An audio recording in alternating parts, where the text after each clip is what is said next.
독수리같이 다시라는 제목으로 하나님 말씀을 같이 함께 나누도록 하겠습니다. 제가 오늘이 제일 긴장됩니다. 왜냐하면 우리 자녀들이 같이 함께 예배드리고 있어서 목사님이 하여튼 최대한 짧게 쉽게 설명해 줄게요. 집중해 주시기를 바랍니다.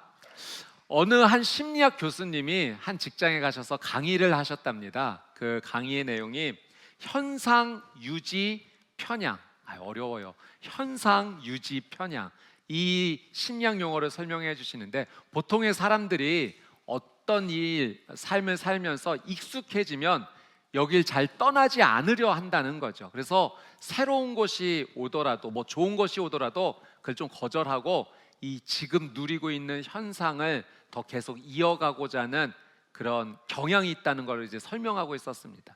그때 한 직장인이 손을 들더니, 교수님, 그렇지 않은데요.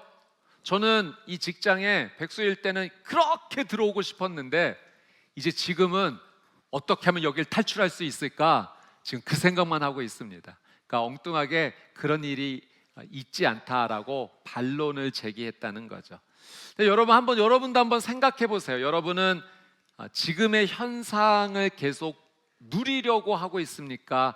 아니면 이 삶을 좀 벗어나서 난 새로운 걸 좀 시도하고 싶어, 다른 삶을 도전하려고 노력하십니까? 가만히 보면 우리도 우리의 마음속에서 뭔가를 좀 벗어나고자 하는 마음이 좀 있는 거죠. 그래서 우리 직장인분들도 여기 말고 좀 다른데 생각을 하기도 하고요.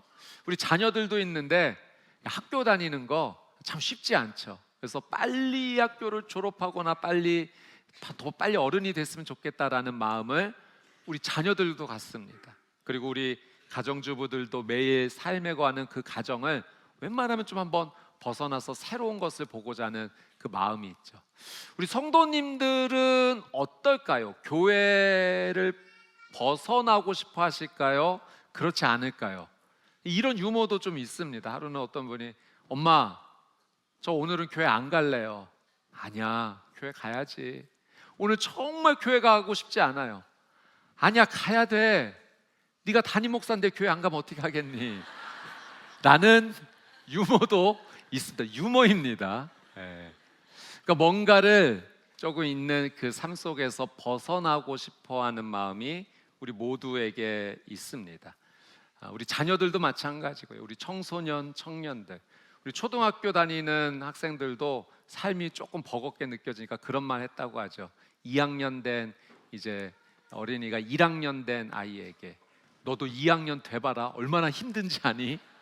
삶이 고단하다라는 표현을 그렇게 합니다. 오늘 저희가 독수리같이 다시라는 제목으로 하나님 말씀 함께 나누고자 하는데요. 오늘 우리 성도님들에게, 우리 자녀들에게 하나님께서 독수리같이 날개치며 올라갈 새 힘을 주실 줄 믿습니다. 우리 세 가지 은혜를 같이 한번 나눠보도록 하겠습니다. 첫 번째는 하나님께서 한숨 짓는 나를 만져주십니다. 한숨 짓고 있는 나를 하나님께서 어루만져 주십니다. 자, 오늘 본문의 27절 말씀을 우리 같이 한번 읽어보도록 하겠습니다. 자, 우리 자녀들도 얼마나 한번 잘 읽는지 한번 볼게요. 27절 같이 한번 큰 목소리로 시작. 야곱아, 어찌하여 네가 말하며 이스라엘아, 네가 이르기를 내 길은 여호와께 숨겨졌으며 내 송사는 내 하나님에게서 벗어난다 하느냐. 아멘. 말이 좀 어려운데 쉽게 설명해 줄게요. 이런 백성들이 있었다는 겁니다. 내 길은 여호와께서 숨기셨어. 내 송사는 하나님께서 벗어났어. 이 의미는 하나님이 지금 나에게서 멀리 떨어져 있는 것 같아. 하나님이 더 이상 나를 돌봐주시지 않는 것 같아 라면서 자신의 삶을 속상해하면서 에휴, 이렇게 한숨 짓고 있는 바로 그 상황입니다. 여러분, 우리가 이사야 40장 말씀을 함께 읽었는데요, 이 40장부터 55장까지를 이 성경학자들이 위로의 책이다라고 별명을 지었습니다. 왜냐하면 이사야 40장이 시작하면서 하나님께서 위로하라, 내 백성을 위로하라, 그 말씀으로 시작하기 때문입니다. 이사야 1장부터 39장까지는 심판의 경고에 대한 말씀입니다. 회개하지 않으면 바벨론에 망하고 포로로 끌려가게 될 테니 그러니 하나님께 돌아오고 회개하라라는 심판의 말씀이었다면, 이제 40장 이후부터는 그 바벨론의 포로로 끌려간 백성들에게 다시 하나님께로 돌아오면 위로가 있을 것이다, 회복이 있을 것이다라는 지금 그 말씀의 내용이죠. 우리는 이 이사야 40장이 시작되는 가운데 한 부분을 지금 같이 읽은 겁니다. 여러분, 바벨론의 포로로 붙잡혀가고 있는 사람들이요, 언제쯤이면 이 포로에서 벗어날 수 있을까 한숨 쉬었습니다. 기다렸어요. 1년, 2년, 5년, 10년, 20년, 30년, 50년 이렇게 기다리는데도 이 바벨론에서 풀려나지를 못하고 고국 유다로, 예루살렘으로 돌아가지를 못하는 겁니다. 그러니 지금 이렇게 한숨 짓고 있는 거죠. 하나님께서 날 잊으신 거 아니야? 하나님께서 나 용서 안 하시는 거 아니야? 왜 이렇게 내 삶은 힘들고 어렵지? 하나님이 내게서 멀리 있는 것만 같아 라면서 이렇게 지금 한숨 쉬고 있다는 겁니다. 여러분, 바벨론의 포로로 있는 백성들만 지금 한숨 쉬는 게 아니라 사실은 우리도 우리의 삶 속에서 남녀노소 할 것 없이 다 한숨 쉬고 있습니다. 아침에 일어나면 큰 돌 하나가 가슴에 얹혀 있는 듯한 느낌이 들죠. 아휴, 오늘은 또 어떻게 살아가나? 오늘 살아갈 것이 걱정됩니다. 내 눈앞에 지금 해결돼야 될 염려, 근심, 걱정거리가 눈앞에 너무나도 많이 있기 때문이죠. 여러분, 하나님을 믿는 사람은 한숨 쉬어도 될까요? 안 될까요? 하나님 믿는 사람이 한숨 쉬면 이게 믿음이 있는 걸까요? 없는 걸까요? 네, 여러분, 놀랍게도 믿음의 사람도 한숨 쉴 수 있다, 괜찮다, 그게 오늘 하나님께서 우리에게 주시는 위로의 말씀입니다. 한숨 쉰다고 그거 믿음 없는 모습 아니야, 이렇게 결론 짓지 않는다는 거죠. 그런데 중요한 조건이 하나 있습니다. 우리가 한숨 쉴 수 있어요, 탄식할 수 있어요, 조금 불평할 수도 있어요. 근데 방향이 중요해요. 어디에 우리가 한숨 쉬어야 되냐면은 하나님을 향해서, 하나님 앞에서는 한숨 쉬어도 된다는 거예요. 불평해도 된다는 거예요. 탄식해도 된다는 거예요. 그런데 세상과 사람 앞에서는 한숨 짓거나 불평하거나 탄식하면 안 된다는 것이 성경의 가르침입니다. 하나님께는 되지만 세상에는 안 된다는 것이 왜 성경의 가르침이냐면은, 세상에서 우리가 불평하면 그게 불이 돼서 오히려 죄를 짓는 일이 됩니다. 그러나 하나님께 한숨 짓는 것은 하나님께서 받아주시는 기도가 된다는 거예요. 성경에 보니까 두 가지 불평이 나오는데, 첫 번째는 이스라엘 백성들이 광야에서 했던 불평입니다. 그 애굽에서 떠나서 가나안으로 가는 과정에서 그 광야길을 걷는데 먹을 게 없는 거죠. 물이 없어요. 그러니 모세를 향해서 서로에게 불평을 막 쏟아냈습니다. 하나님이 이건 죄다, 이렇게 불평하는 건 죄다라고 분명히 말씀하셨어요. 두 번째 불평이 있습니다. 시편에 보니까 탄식시라고 하는 것이 너무나도 많아요. 이거는 일종의 하나님 앞에 한숨 짓고 불평하는 내용입니다. 하나님, 저 너무 힘들어요. 저 원수 같은 사람이 나를 너무 힘들게 해요. 심지어 어떤 표현까지 나오냐면, 하나님, 저 원수 망하게 해주세요. 저 원수의 자녀들 잘 안 되게 해주세요. 막 이렇게 아주 적나라한 표현까지 나옵니다. 근데 하나님께서 이 탄식시는 기도다, 괜찮다, 이건 내가 받아주는 믿음이다라고 하나님께서 수용해 주신다는 겁니다. 왜 그런가? 여러분, 하나님께 우리가 한숨 짓고 탄식할 때 하나님께서 이거를 기도로 받아주시는 거예요. 아, 네가 지금 마음이 이렇게 힘들구나. 그래, 내가 너 마음을 좀 살펴줄게. 어루만져 주시고요. 또 하나 놀라운 건 우리가 그렇게 하나님 앞에 한숨 짓고 불평해도 하나님께서 우리 마음을 만져주시면서 기도를 바꿔주십니다. 하나님, 제가 전에는 너무 마음이 힘들고 어려워서 이렇게까지 기도했는데 하나님 제 마음 만져주시니까 제가 기도가 하나님 앞에서 조금씩 바뀝니다. 그리고 그 문제와 어려움도 하나님께서 해결해 주시는 거죠. 하나님 앞에 올려드리는 내 마음의 불편함은 기도가 되고 하나님께서 해결해 주시는 기도의 통로가 되지만, 사람에게 하고 세상 나가서 하는 불평은 그 누구도 해결해 주지 못하기 때문에 우리가 죄를 짓는 것이 됩니다. 사랑 여러분, 하나님 앞에 나와서 마음껏 한숨 쉬어도 됩니다. 하나님 앞에 나와서 내 어려운 마음을 물같이 다 쏟아내도 됩니다. 하나님께서 우리의 마음을 만져주시고 회복하여 주실 줄 믿습니다. 그러니까 성경에 보니까 하나님 앞에 한숨 쉬었던 사람들이 다 믿음의 사람이라고 기록되어 있는 거예요. 다윗도 보십시오. 하나님, 저 못 살겠습니다. 원수들이 저를 죽이려고 합니다. 저들 좀 망하게 해주십시오. 그렇게 하나님 앞에 한숨 쉬었지만 하나님이 그걸 받아주시고 해결해 주시고 믿음으로 인정해 주셨죠. 욥도 마찬가지입니다. 하나님, 제가 다 망해버렸는데 도대체 하나님 저한테 왜 그러신 겁니까? 하나님, 좀 알고 싶습니다. 하나님 앞에 나와서 토로한 겁니다. 한나도 마찬가지죠. 자식이 없어서 고통스러웠던 그 마음을 하나님 앞에 기도로 다 쏟아내니 하나님께서 그 마음을 어루만져 주시고 회복하여 주신 겁니다. 여러분, 사람 앞에 나가서 한숨 짓고 불평하는 것이 아니라 하나님 앞에 기도로 나의 어려움을 다 토로하시는 믿음의 사람이 되시기를 주님의 이름으로 축복합니다. 하나님께서 여러분을 어루만져 주십니다. 자, 두 번째로 함께 나누고 싶은 것은 우리에게 없는 모든 것이 하나님께는 있다는 거예요.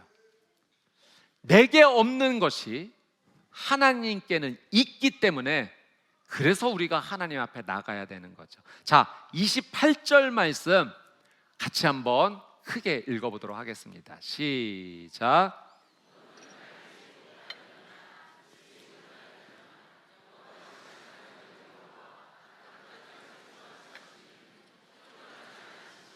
곤비하지 않으시며 명철이 한이 없으시며. 28절 말씀 보니까 우리 하나님은 이런 분이시다 세 가지로 소개합니다. 첫 번째는 영원하신 하나님, 두 번째는 땅끝까지 창조하신 능력의 하나님이면서 그러나 이 일을 행함에 전혀 피곤하지 아니하시고 곤비하지 아니하신 하나님, 세 번째는 명철에 한이 없으신 하나님이라고 소개를 합니다. 제가 이걸 조금 설명을 해드릴게요. 영원하신 하나님이라고 소개를 한 것은, 이것은 하나님께서 시간의 창조주가 되시고 시간의 통치자와 주관자가 되신다는 바로 그런 의미입니다. 여러분, 우리 사람은요, 시간에 개입할 수 없습니다. 시간을 조절할 수가 없어요. 내가 원한다고 과거로 돌아가거나 미래를 더 빨리 살아가거나 지금 시간을 느리거나 줄이거나 할 수 없죠. 그러나 영원하신 하나님, 시간을 창조하신 하나님은 그게 가능하다는 겁니다. 그래서 성경에 보니까 하나님께는 천년이 며칠 같고요? 하루 같고, 하루가 천년 같다라는 표현이 나옵니다. 여러분, 하나님께서요, 그 여호수아가 전쟁을 할 때 하늘에 떠 있는 태양을 멈추신 적이 있습니다. 이제 그건 지금 자전하고 있는 지구 전체가 움직이는 걸 하나님께서 멈추셨다라는 그런 의미로 또 생각해 볼 수 있지만, 또 한 가지는 하나님께서 그 시간을 멈추신 거예요. 시간의 통치자와 주관자가 되신 하나님께서 시간을 멈추시며 여호수아가 전쟁에서 승리할 수 있도록 도와주셨다는 겁니다. 또 히스기야 왕의 이야기에서도요, 히스기야 왕이 이제 죽게 되었을 때, 하나님께 간구했을 때 15년을 더 살게 하나님께서 허락해 주시죠. 그 징조로 뭘 보여주시는가? 해시계가 10도 뒤로 물러가는 걸 보여주십니다. 이건 시간을 뒤로 돌리신 겁니다. 시간의 통치자, 주관자 되신 하나님이 그 시간을 하나님께서 다스려 주신 거죠. 여러분, 우리 하나님은 시간의 창조주이시며 통치하여 주시는 능력의 하나님이신 줄 믿습니다. 그래서 우리가 하나님께로 가야 되는 거예요. 그런 능력이 있으시기 때문에. 두 번째는 땅 끝까지 창조하실 때 피곤하지 아니하시는 하나님이라고 소개를, 이거는 엄청난 능력이 있으시다라는 표현입니다. 우리 자녀들이 학교에서 숙제 받습니다. 집에 와서 이 숙제하는 게 보통 어려운 일이 아닙니다. 힘겹게 숙제 마치면 아우 피곤하다, 힘들다, 절로 나오죠. 만들기 숙제, 그리기 숙제라도 뭐 하나 하려면은 이게 보통 쉬운 일이 아닙니다. 그런데 우리 하나님은 온 세상, 우리 지구뿐만 아니라 은하계의 수많은 별들을 다 창조하실 뿐만 아니라 저 땅 끝까지, 내가 알지 못하고 볼 수도 없는 그 곤충 하나의 작은 것까지도 아주 세밀하게 하나님께서 다 창조하셨다는 거죠. 그럼에도 불구하고 그분은 피곤하지 않으신, 곤비치 않으신, 그것을 넉넉하게 해낼 수 있는 능력의 하나님이다라는 바로 그 설명입니다. 자, 마지막으로 세 번째, 명철에 한이 없으신 하나님. 이 명철은 이런 의미입니다. 내가 지금 가지고 있는 지식과 지혜를 분별해서 어떻게 사용할 줄 알고 있는 능력인 거죠. 여러분, 제가요 요리를 잘하게 생겼습니까? 그렇지 않습니까? 솔직하게 말씀하셔도 됩니다. 요리를 전혀 못해요. 저는 제 눈앞에 많은 요리의 그 재료들, 아주 최상의 요리의 재료들이 다 깔려 있어도 이게 뭔지는 압니다. 지식은 있죠. 그런데 분별력이 없어요. 뭐와 뭐를 조합해야지만 맛있는 음식이 나올 줄 저는 모릅니다. 그런 분야에 있어서 저는 명철이 없는 거죠. 그러나 말씀을 준비하는 건 좀 다른 거죠. 저에게 있어서는 하나님의 말씀을 읽고 묵상하면서 이런 하나님의 말씀이 있구나, 깨달았던 것이 제 눈앞에 여러 가지로 펼쳐지면 이걸 이렇게 조합해 가야겠구나 하는 하나님께서 은혜를 주십니다. 그 분야에 있어서는 하나님께서 저에게 명철의 은혜를 주신 겁니다. 여러분, 우리 하나님은요 온 세상을 다 알고 있는 지식과 지혜가 있는 분인 줄 믿습니다. 뿐만 아니라 가지고 계신 그 지식과 지혜를 어떻게 사용해야지만 최고의 아름답고 멋진 사역이 일어날지를 분별하실 수 있는 명철에 한이 없으시다는 겁니다. 그래서 우리는 하나님께 가야 되는 거예요.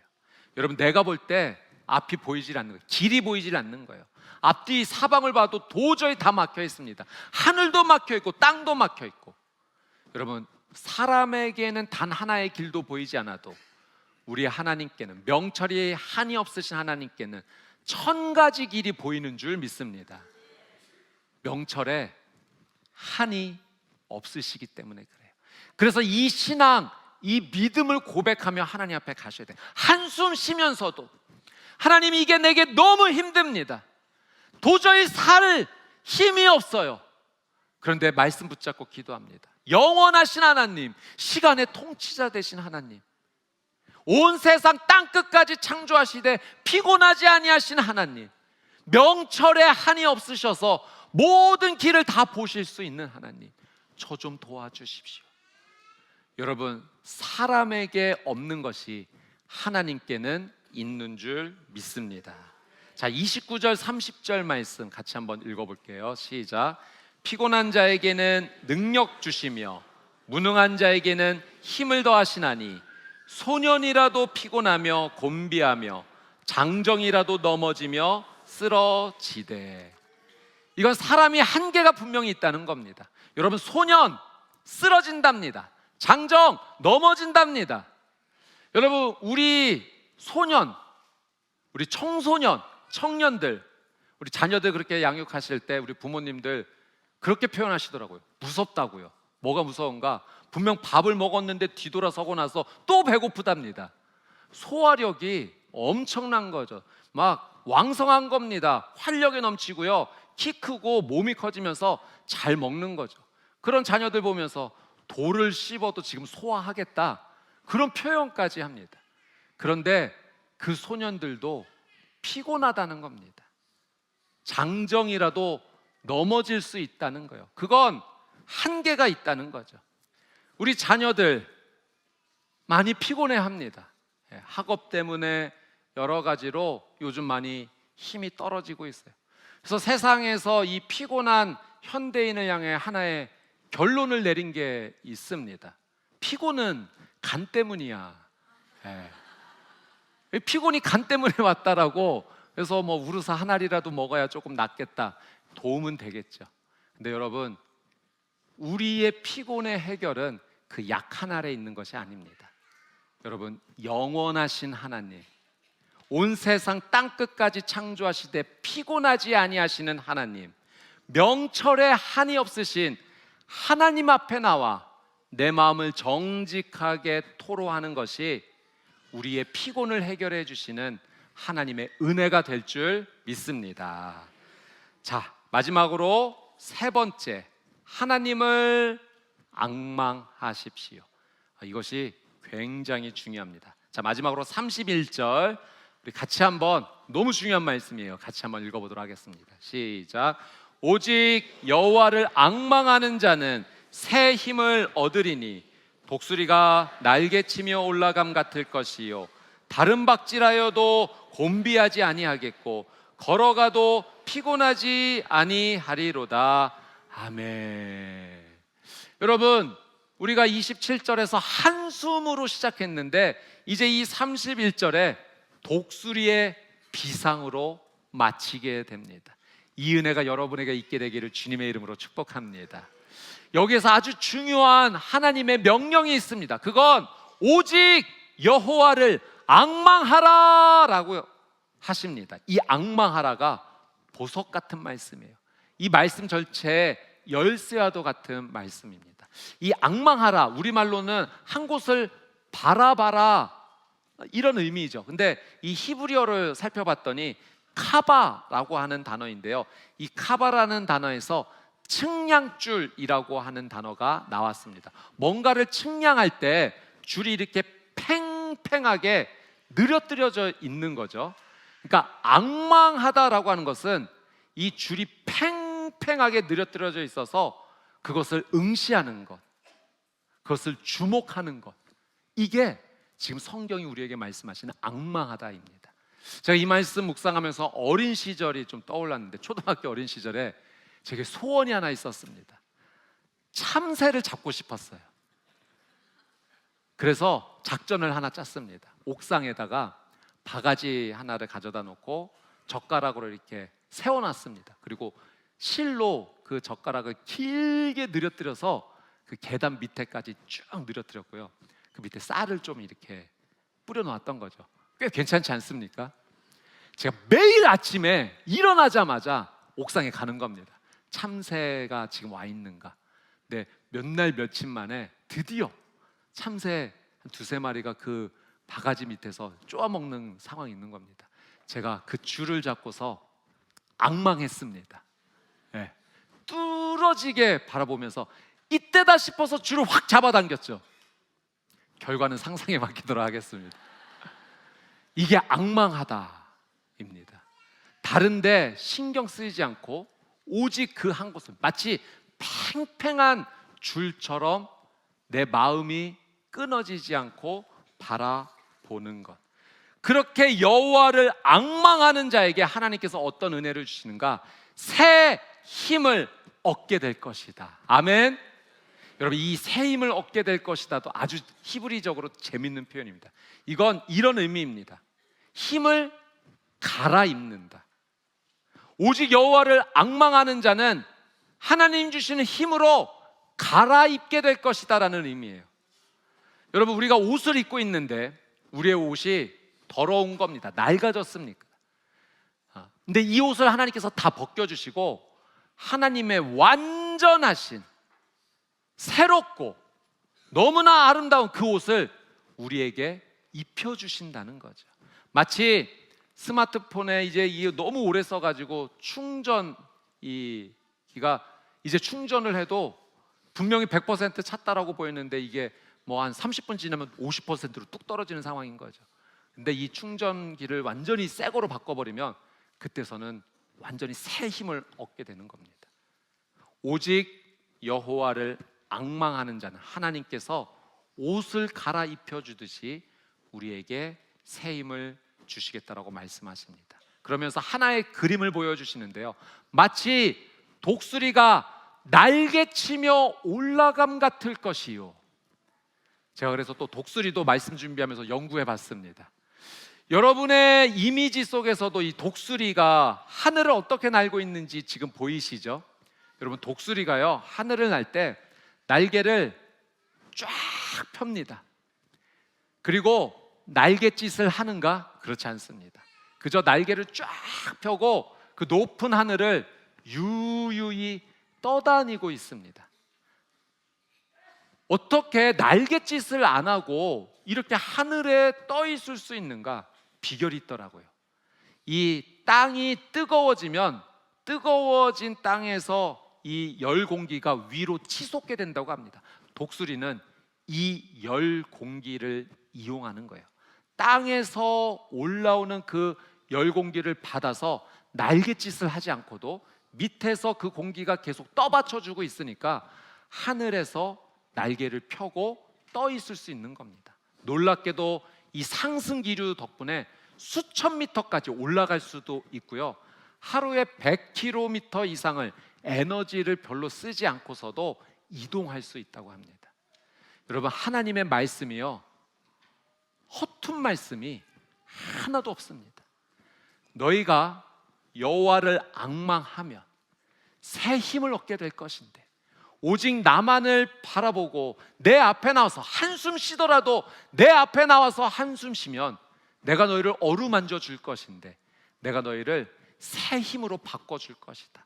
그래서 독수리가 날개 펴면서 그 하늘을 날고 멀리 이동하는 것처럼 내가 너를 떠받쳐 줄 것이다 라고 하나님께서 약속하여 주시는 겁니다. 오늘 말씀이 독수리같이 다시입니다. 여러분, 오늘 이 하루만 하나님 주시는 힘으로 독수리처럼 날고 내일은 땅바닥에 주저앉아 있어야 되는가? 그렇지 않습니다. 여러분, 매일매일이 다시 새롭게 하나님 주시는 힘으로 갈아입어서 하늘을 나는 독수리 같은 삶이 되시기를 주님의 이름으로 축복합니다. 소년이라도요, 넘어질 수 있습니다. 장정이라도 쓰러지는 겁니다. 사람은 한계가 있기 때문에 그렇습니다. 여러분, 삶의 좌절이 찾아오고 한숨이 찾아올 때 하나님 앞에 나가십시오. 한숨 짓더라도 그분 앞에서 하십시오. 그게 여호와를 앙망하는 겁니다. 하나님께서 그 기도를 받아주시고 우리를 어루만져 주실 거예요. 시간의 통치자 되신 하나님께서, 온 세상을 창조하시되 피곤하지 아니하신 하나님께서, 지혜와 지식을 어떻게 사용할지 아는 명철이 한이 없으신 하나님께서 저와 여러분을 독수리의 날개치며 올라간 같이 날마다 매일 다시 새롭게 우리에게 은혜 베풀어 주실 줄 믿습니다. 아멘.